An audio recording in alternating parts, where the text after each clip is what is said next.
Today on Adventures with Leo Shoemaker, we have Bo Bestvina here talking about music. What else is there to talk about, right? Music. Because we love music. We think music keeps us alive. It inspires us. And we hope that you enjoy this show, talking about his instruments, talking about his lessons that he gives out, and what we can all do to enjoy our own life. Take a lesson. Talk to Bo. Bo Bestvina, guitar and piano teacher in Bellingham, author of Culture Clock.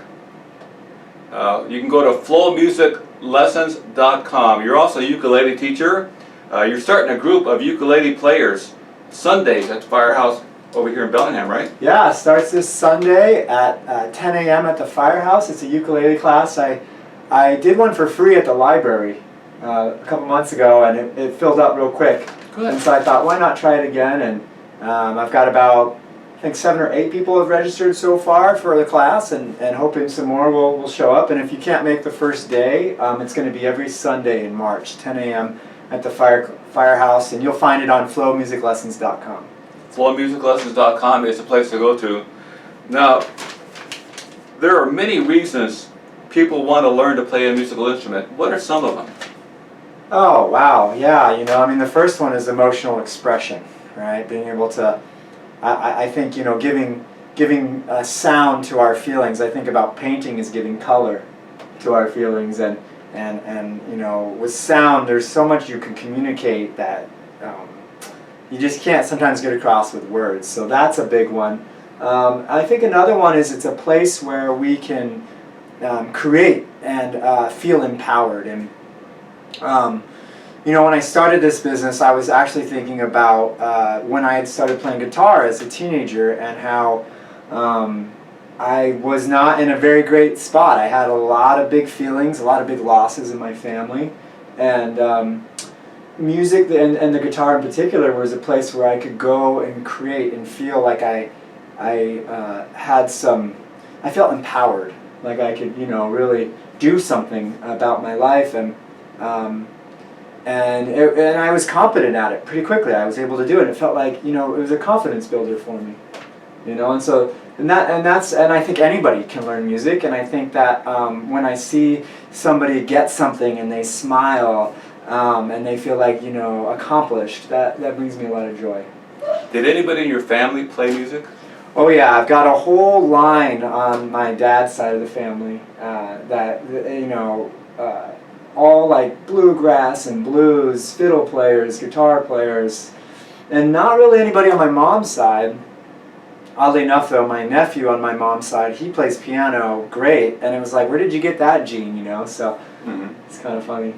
Well, I think that families do influence people a lot to go out and play music, to learn how to play music, and they pass the chords along to people, to their family members, which I think is great.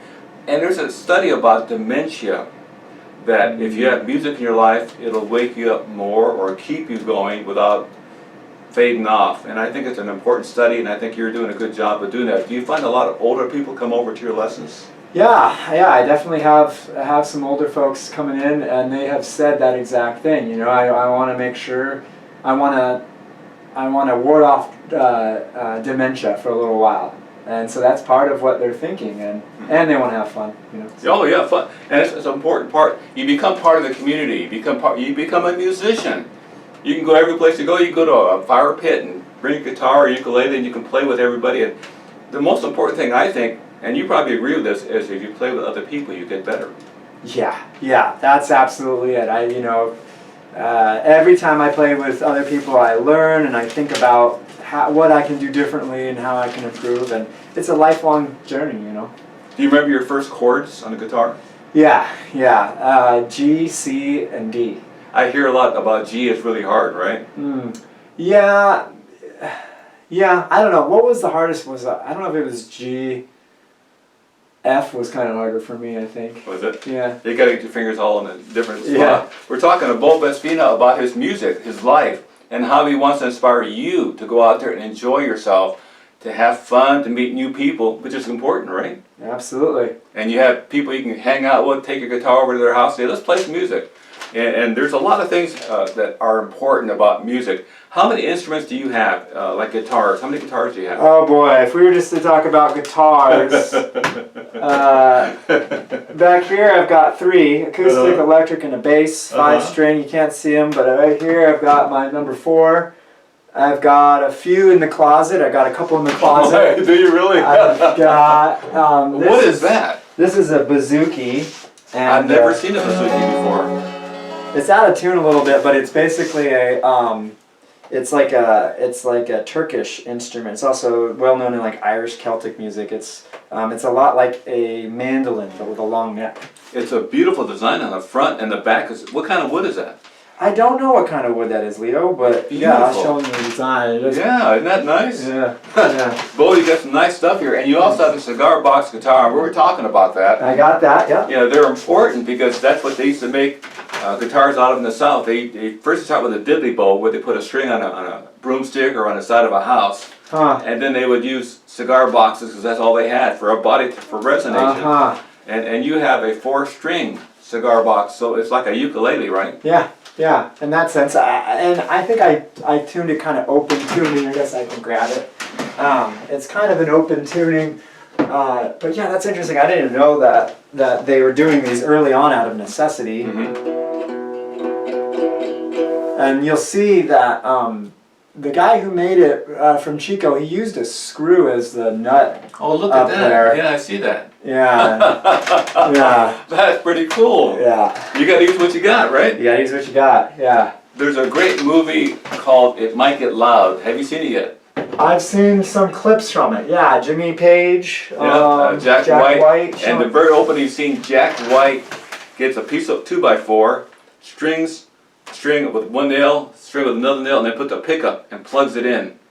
And he plays it. It's just wild to listen to. And the cigar box guitars are that way. They sound different.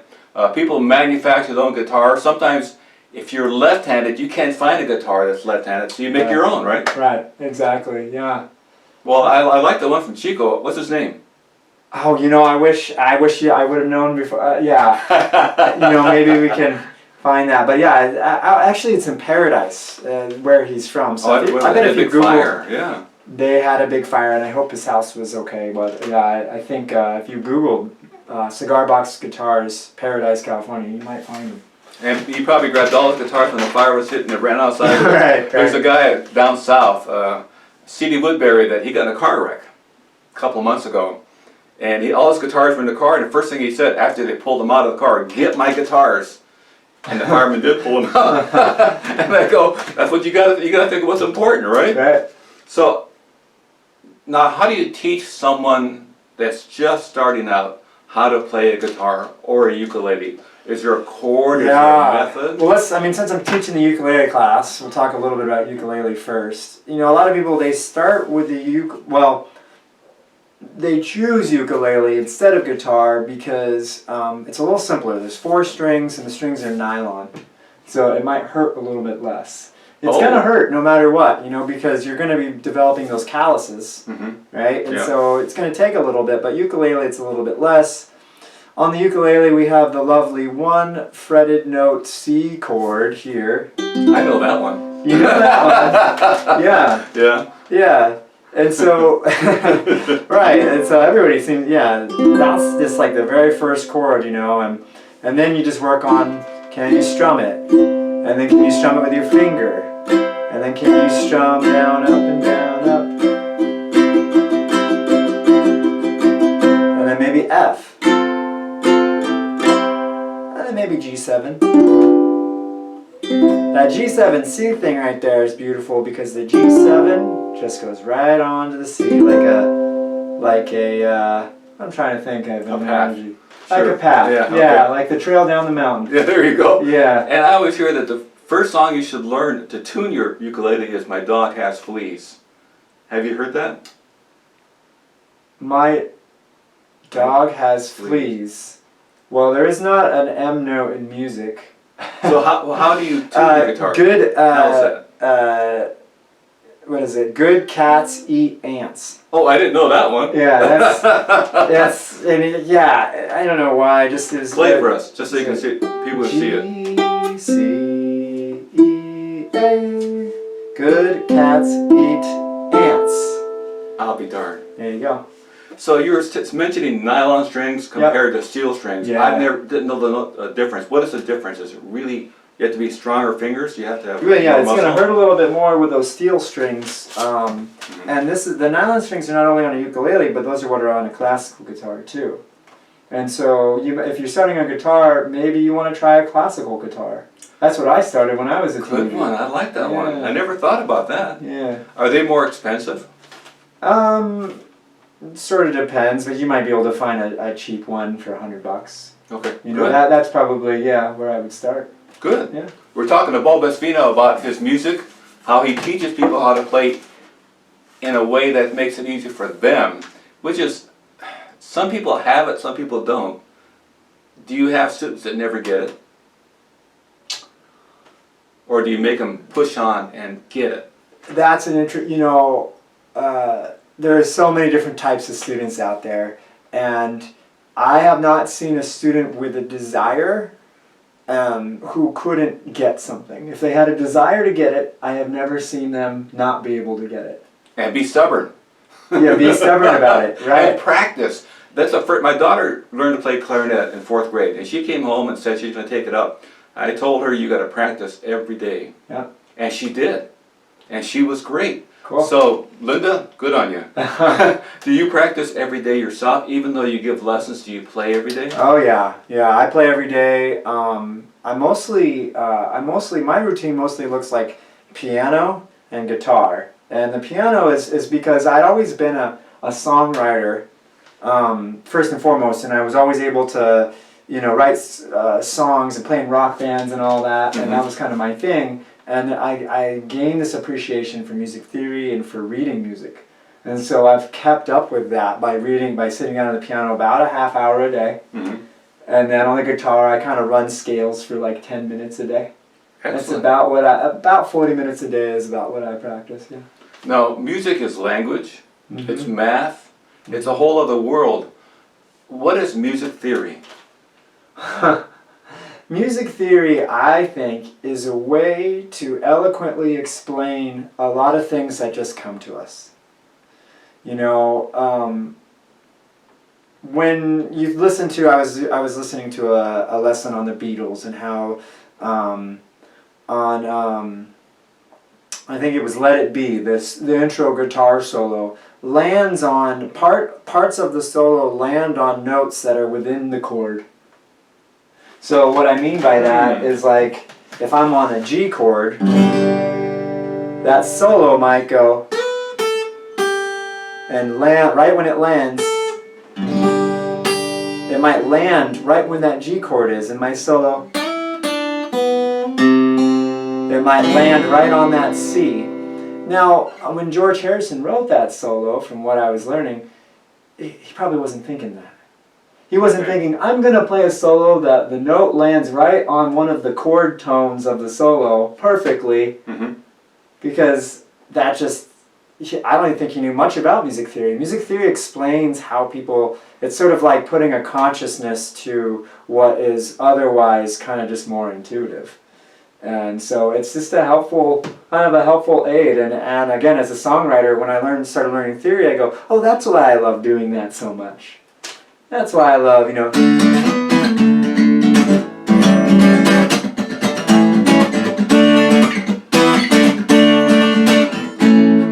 something like that. I mean, that's actually really simple. But, there's a lot of things like more complicated that I'm doing that I'm just learning, and it's kind of like learning a language that was kind of already downloaded in you. Oh, that's interesting. So it's from your DNA. Everybody makes music back in the old ancient days because that's how they communicated. Exactly. So is music theory an ongoing process for you? Do you have to learn it all the rest of your life and never get it all? Well, yeah. You never get it all. You never get it all. Didn't know that. You can stop anytime. You can stop learning at any time, and it's okay. If somebody once said, learn theory for a year and leave it alone, I like to learn it as I go. Okay. I think another thing about my lessons is that, like, if somebody came to me when I was 15 and said, okay, here's all the scales, here's all the modes, here's all the mechanics of music, I would have been overwhelmed and exhausted. probably given it up. Probably would have given it up. Okay. But having a little bit of that license to just create, a lot of that license to create, it gave me such a emotional connection with music that later on my own I started seeking out, how does this work? I started asking questions about something that was fascinating to me. And so with students, I do try to teach a little bit as we go, but I kind of, by their body language, I can kind of hear them hit the pause button. Really? You know, like, no, let's take a break on that, and then we'll go back to playing a song. So that's kind of fun. That's great. We're talking to Bo, Best Vina here, in his house with his music room. Lucky for you. That's a great thing. Great piano. You got instruments that I've never heard of. Bouzouki, that's right. But you've got one back here that I find interesting as all heck. And I really want to know more about this because it's from Africa, correct? Correct. This is a kalimba, and it is also known as a thumb piano. This was made by Thumb Fun Kalimbas in Grants Pass. I don't think he's still running his business, but he'd get these gourds and dry them out for a year. And then he actually put a pickup on it. Oh, look at that. It's got a pickup so you can plug it in. Then he put the top on it afterwards with this one's koa wood. And he'd stenciled this cool tree in the top there. And then what we have is the bottom row and the top row. I kind of put it between, I don't know if you can kind of see, I'll just do it like this, but.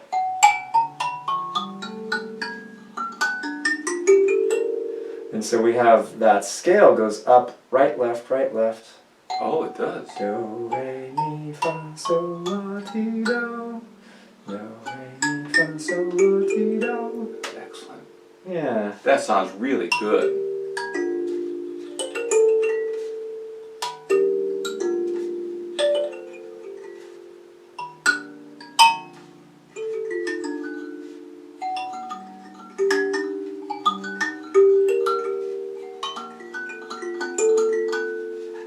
Beautiful. Isn't that nice?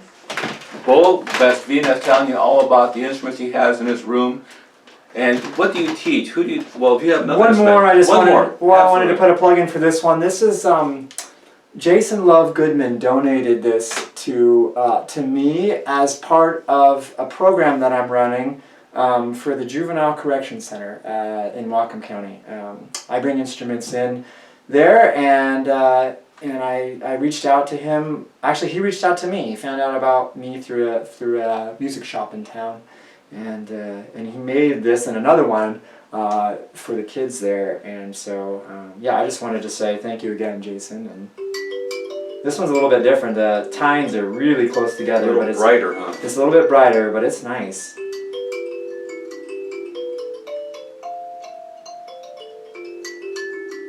Yeah. Excellent.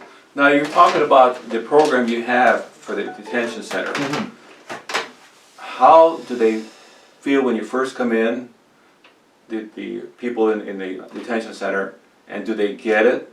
Do they work on it? Does it help them? Oh yeah, well, I didn't know how they were going to feel when I started this program about how it was going to be received, but you know, when I come, the guards always say, "Hey, the kids have been waiting for you." Oh, that's wonderful! Wow, yeah. That's great. Yeah. And then when you walk in, you have all these instruments. What instruments do you bring in? Well, I brought a lot of them home to showcase for this interview, but what stays there is about 4 drums, djembe drums, some percussion, and a couple of ukuleles. Okay. And that all stays there, so I don't have to lug it in. Sure. Every time I go. Yeah, sure. Yeah. Now, if somebody wanted to give instruments to this program, where would they go to? Oh, that's a good question. They would go to flowmusiclessons.com. There's a contact form there, and they would just fill out the form and say, "Hey, I've got this and this I'd like to donate, and I'll get back to you as soon as I can." So what do you need? Right now,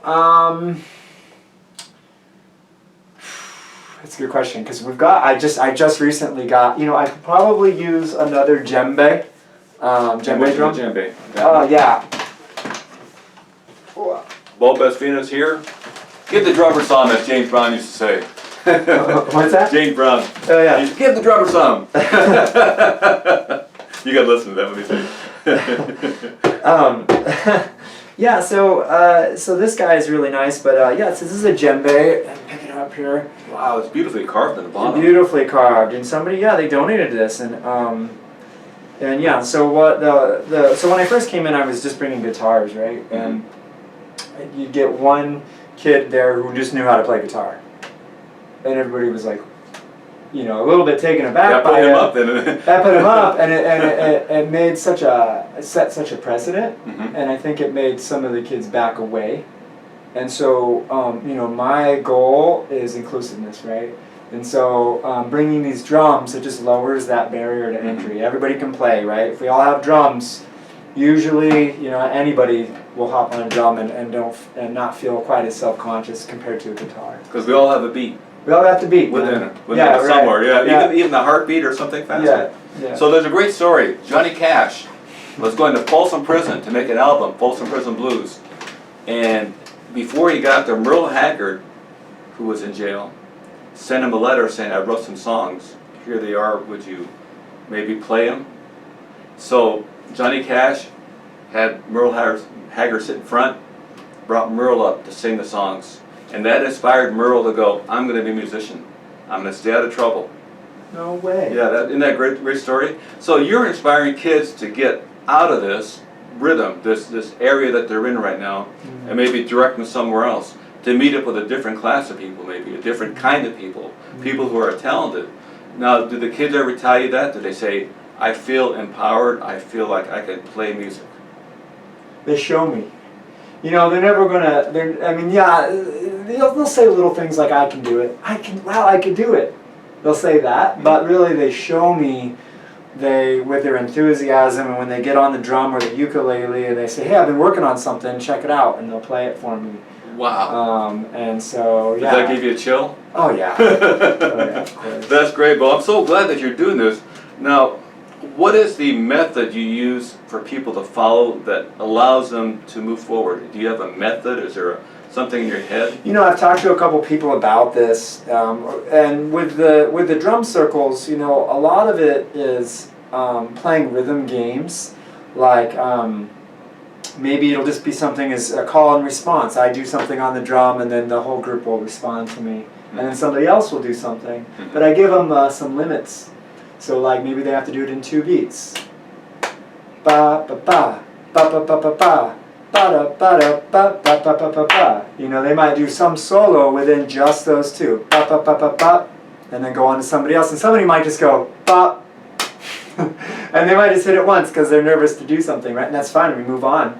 And so a lot of it's creating a little bit of structure for them to be creative within, and then yeah, I've also got some ensembles that I learned when I was at a public school teaching music, where it's kind of everybody's got a part, and I'll kind of teach that too. But I'm always feeling out the group and what was working with the group or the individual student, right? It's like, you know, I might have an individual student, I might have a song I want to teach them, but they're playing something they heard in their head, say on the piano, and they're just enamored by it. So let's go that way. Let's go that direction and see. So I'm always, you know, listening to what the student needs. Yeah.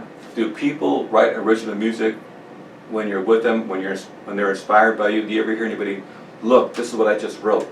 Does that happen? A little bit, yeah. Okay. Like in the Juvenile Detention Center, I did a kind of a writing workshop where we talked about metaphors and feelings, and like, I could say I'm angry, or I'm angry as a broken stick, and that's a line. Right, and so you can and so when I would teach them that, I do remember there was a couple who wrote some really pretty cool lyrics, and they might show them to me, or they might not. I mean, they might have me read them, or they might actually rap them. A lot of them like rap and hip hop, but as far as my own students, I'm still getting there. I'm waiting for the day when somebody says, I wrote something. I really want you to hear it. Oh, that'd be great. Yeah. Give the chicken skin. Yeah. We're talking to Bo Vespina. Flow Music Lessons.com is where you can go for more information. We're talking about his instruments, his inspiration, who he inspires. Now that's important. What made you think I'm going to be a teacher? Yeah. So I had a opportunity to go to graduate school years ago in cultural anthropology, not in music. And I didn't know if I wanted to go on. I had a bachelor's degree in cultural anthropology. I didn't know if I wanted to go on or not. But one professor said, well, try it out. Maybe this is a good path for you.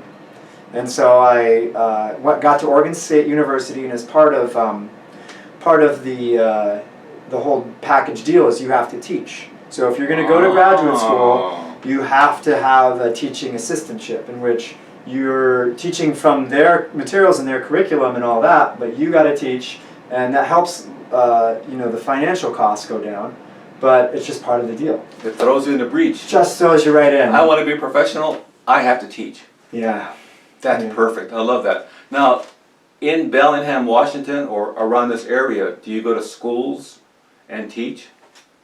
So I was teaching in the public schools, and then I am not teaching like as a full-time teacher in the public schools. I decided I wanted to kind of have a little bit more flexibility in my instruction, and now I teach private lessons. There's been some offers to come and teach like drum circles and stuff like that at the local schools, and I'm still thinking about that. Well, I'm originally from Santa Barbara, California. Every Sunday there was a drum circle on the beach, close to the beach rather. Nice big area, 40 or 50 people would come over. And then more people would come in, other people would leave, more people would come in. It was really exciting. We'd go there every Sunday and get a couple lawn chairs and listen. Can that happen here, you think? I think that would be really cool. Like over at Boulevard Just Park? right down at the park, yeah. At the park, right you have down a the hill. stage there and everything. Yeah. Wow, we enjoy music. I was talking to Will before. He hears music all day long, as I do. You hear a song in your head, I don't want it to go away, I want it to stay there, I want to have fun. What do they call when you have a song in your head all the time? Earworm. Yeah, right. I like them. I just do. Now, you have any other instruments you can present? Oh gosh.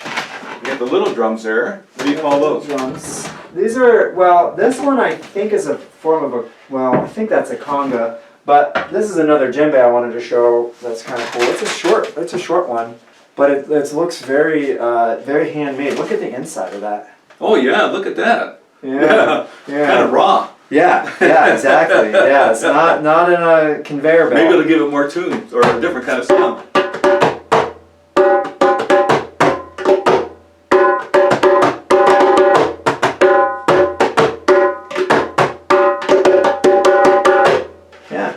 It's good fun. Oh yeah, I bet it is. Yeah. So when you aren't getting lessons, you all just come in the room yourself and just sit here and play anyway. Well, how did you know? Now you have a nice mic over there. Is that a blue? This is a AKG. It's a condenser microphone. I don't know if you can see. Do you podcast some of your lessons? Do you go online? No, what I have is if you go to Bo Best Vina Music on YouTube. Bo Best Vina Music. Yeah, I've got a whole bunch of videos, YouTube. Guitar videos, that are starting to do pretty well. Good. I'm not getting money yet from it, but I'm getting lots of views and I'm having fun making them, and so I use that mic to give the instruction because it's super duper clear. And sometimes I don't want to do all that, and I just use my phone, and I just Isn't that something? It's amazing. Yeah. A lot of people use the phones for YouTube on YouTube. Yep. It's wonderful, and TikTok and all that stuff. Yep. Do you use TikTok? It's tough because my nephew, he's a big time influencer on social media, and he does music and gaming and stuff, and you gotta get on TikTok, and I get on there and I'm just like, these 3-second videos over and over and over, and it's just No. you're not missing Music. No. If they had a music TikTok, do they call it? Do you have a certain section you go to, like cars or views of this and that? It's got an algorithm. So yes, if you could watch just the music videos, and the algorithm will say, oh, he likes music lessons, so we'll get, music videos, so we'll give him more of that. But they'll throw in other stuff, and I don't know. We'll see. So your nephew's name, what is his name? Christian. And where does he say to go? Does he say Facebook at all? Does he say Instagram? Or are those passe? No, he says not Facebook's out, Instagram's in, TikTok, Instagram, and oh man, I know he's got some others. But. Well, Instagram is so unusual because it's only 30 seconds of a video you can present. You can't present more than 30 seconds from what I remember. Well, there's a reel, and then there's a. But yeah, you might be right. You might know more than I do about this. Huh? You learn. You push a button. If that doesn't work, you go back and push another button. Right? It's easy to learn how to use social media if you work at it. But is it easy to learn music? Well, you've got to work at it, right? Right. Got to work hard every day. Do your students come in here and say, I've been working on it, or can you tell right away when they haven't been? Yeah, that's funny. Sometimes they come in and go, I haven't worked on it at all. And they go, it's fine.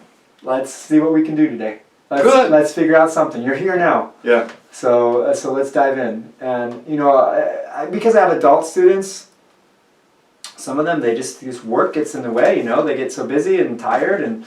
And so part of my job is not just a music teacher, but a coach. Oh, I like that. Right? Okay, coach.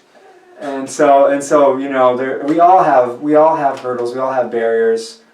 One thing about music and any new skill that you're learning is we all have busy lives, but there are these moments where we get choices. Mm-hmm. I could continue on the Netflix series that I'm on, or I could come and practice the piano. And one is going to be more instantly gratifying, and one is going to take more time.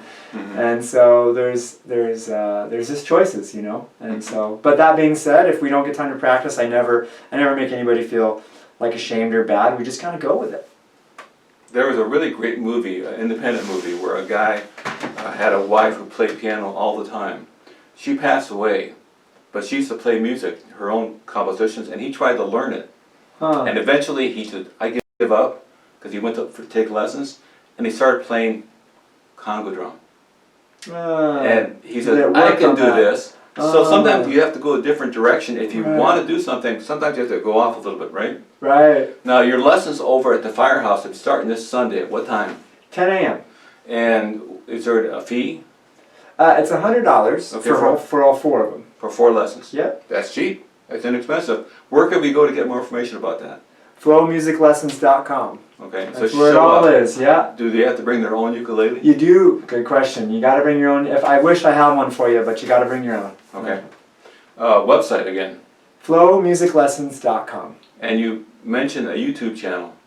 Bo Bestvina Music. Bo Bestvina Music. Okay, on YouTube. We'll have an Instagram soon, right? Yep, we're getting there. Yeah. Bo, thank you so much. Thank it's been you, a pleasure Leo. talking to you. I'm so glad you're doing this. You're inspiring people to find a path to happiness.